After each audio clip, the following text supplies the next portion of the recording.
There are moments in Scripture that feel like thunder still echoing across the ages, verses that refuse to sit quietly, verses that demand attention. Revelation 13 verse 18 is one of them. A number, a warning, a mystery that has stirred nations and unsettled generations.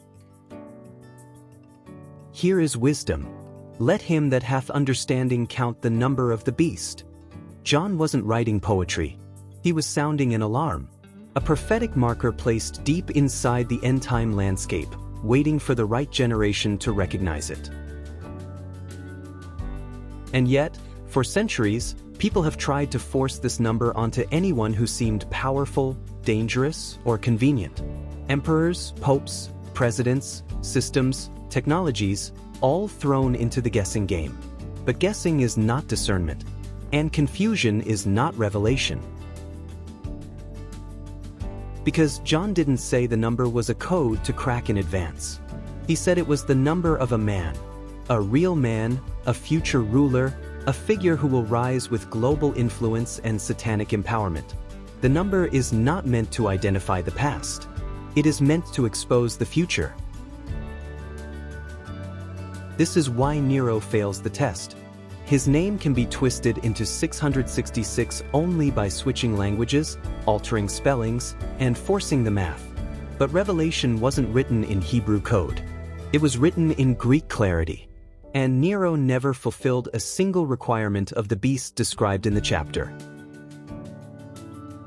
The beast of Revelation is not a regional tyrant. He is a global ruler. He controls buying and selling. He demands worship. He sets up an image that speaks.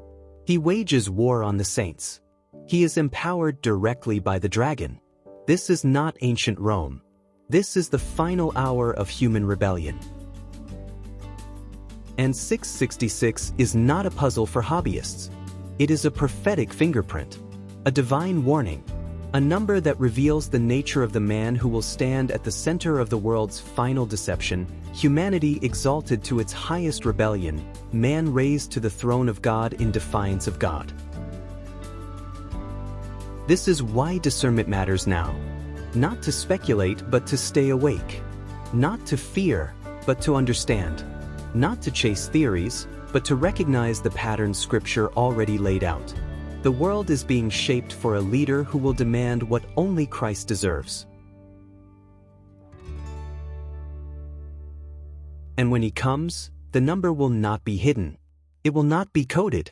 It will not require linguistic gymnastics. It will be clear. It will be public. It will be tied to worship. And the world will embrace it, because the world will embrace him.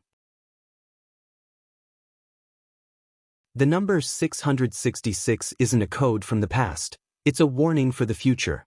It marks a global system, a global leader, and a global deception that has not yet arrived. Stay grounded in Scripture, stay clear-minded, and stay ready. If this teaching brought clarity, subscribe and stand with us as we equip believers with truth for the days ahead.